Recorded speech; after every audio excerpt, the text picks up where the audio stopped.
Hello বন্ধুরা, good morning সবাইকে। আশা করছি তোমরা সবাই খুব ভালো আছো। আমার আরেকটি নতুন ভিডিওতে সকলকে স্বাগত জানাই। আমার নাইট শিফটের একটা দিন তোমাদের সাথে শেয়ার করতে চলেছি। সকাল সকাল উঠে পড়েছি।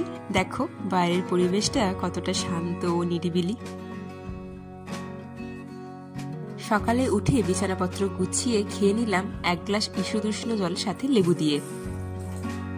এটা আমি বহুদিন থেকেই খাচ্ছি, তাই এটা আমার একটা অভ্যাসে পরিণত হয়েছে। প্রত্যেক দিনই প্রায় আমি এটা খাই।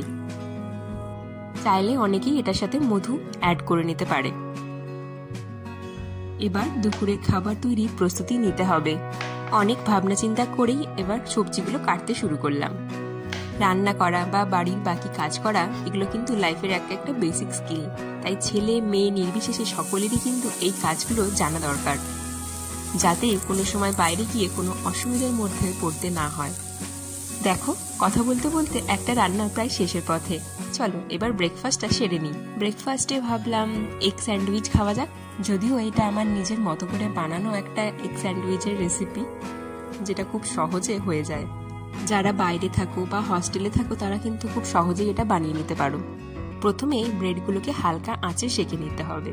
তারপর টমেটো কেচাপ আর মেয়োনিজ মিশিয়ে একটা সস বানাতে হবে, যেটা এই ব্রেডের উপরে লেয়ার করে দিয়ে তার উপরে শসা পেঁয়াজ দিয়ে সেদ্ধ ডিমগুলোকে গোল গোল করে কেটে উপরে দিলেই রেডি। চলো ব্রেকফাস্ট সেরে তাহলে বাকি রান্নাটা সেরে ফেলি। এরপর বানাবো সব সবজি দিয়ে মাছের একটা ঝোল। এবার তাহলে পেঁয়াজ আদা রসুন টমেটোগুলোকে ছোট ছোট করে কেটে নিই। পাশাপাশি কিন্তু মাছগুলোকেও ভাজা বসিয়ে দিয়েছিলাম।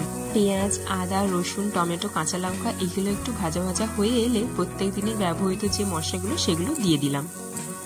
ভাতটাও কিন্তু সাথে সাথেই করে নিচ্ছি। মশলাগুলো দিয়ে ভালো করে কষিয়ে নিতে হবে। দেখবে কিছুক্ষণ পরে তেল বেরিয়ে আসছে। তারপর একটু জল দিয়ে কিছুক্ষণ নাড়াচাড়া করে যে কেটে রাখা সবজিগুলো রয়েছে সেগুলো দিয়ে দিলাম। সেগুলো যখন একটু কষা কষা হয়ে আসবে তার মধ্যে জল দিয়ে ভালো করে সেদ্ধ করে নিলাম। তারপরে মাছের পিসগুলো দিয়ে কিছুক্ষণ ফুটিয়ে নিলাম। ব্যাস, খুব সহজেই তাহলে মাছের ঝোল রেডি। আমার মনে হয় প্রত্যেকেরই একবার হলেও হস্টেল বা পিজি লাইফ কাটানো উচিত, যাতে সে নিজের কাজগুলো নিজে করতে শিখবে।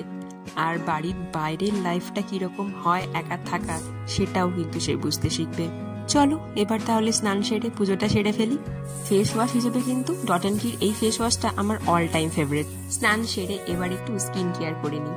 আমি ইউজ করছি ডট অ্যান্ড কির এই বেরিয়ার রিপেয়ার ময়শ্চারাইজারটা, যেটা কিন্তু উইন্টারের জন্য একদম পারফেক্ট। আর ডিকনস্ট্রাক্টের এই লিপ বামটা। শ্যাম্পু দেওয়ার পরে লাগিয়ে নেব এই স্ট্রেক্সের হেয়ার সিরামটা। আমি এখন ব্যবহার করছি ডট অ্যান্ড কির vitamin C plus E super bright sunscreen. এটার রিভিউ ভিডিও আমার চ্যানেলে রয়েছে।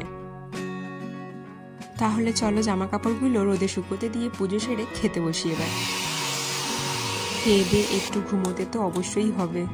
আজ আবার নাইট শিফট, না ঘুমোলে নাইটে আবার জেগে থাকতে একটু অসুবিধা হবে।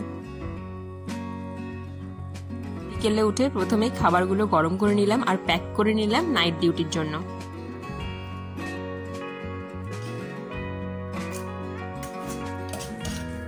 তারপরে করে নিলাম আদা দিয়ে দুধ চা, আর সাথে নিলাম এই স্ন্যাক্সটা, যেটার নাম ভাকারবাড়ি।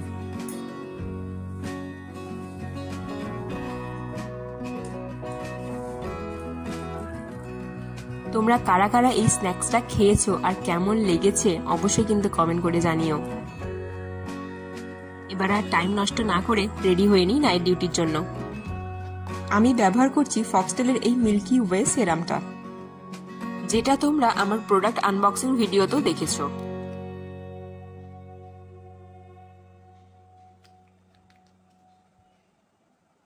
তার সাথে তো অবশ্যই রয়েছে ডট অ্যান্ড কির এই ময়শ্চারাইজারটা।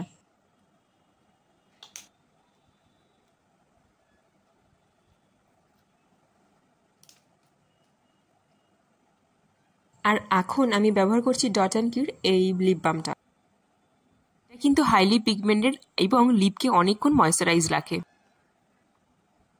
আমার প্রায় সব কমপ্লিট। এবার তাহলে ব্যাগ নিয়ে বেরিয়ে পড়ি। রাত এখন 10:30 আর আমি চলে এসেছি ডিনার করতে। এই ছিল আমার নাইট ডিউটির একটা দিন। তোমরা যদি এইরকম ডেলি ব্লগ আরও দেখতে চাও তাহলে কিন্তু অবশ্যই কমেন্ট করে জানিও। আজকের মতো বিদায়, ফিরে আসছি নতুন আরেকটি ব্লগ নিয়ে। টাটা।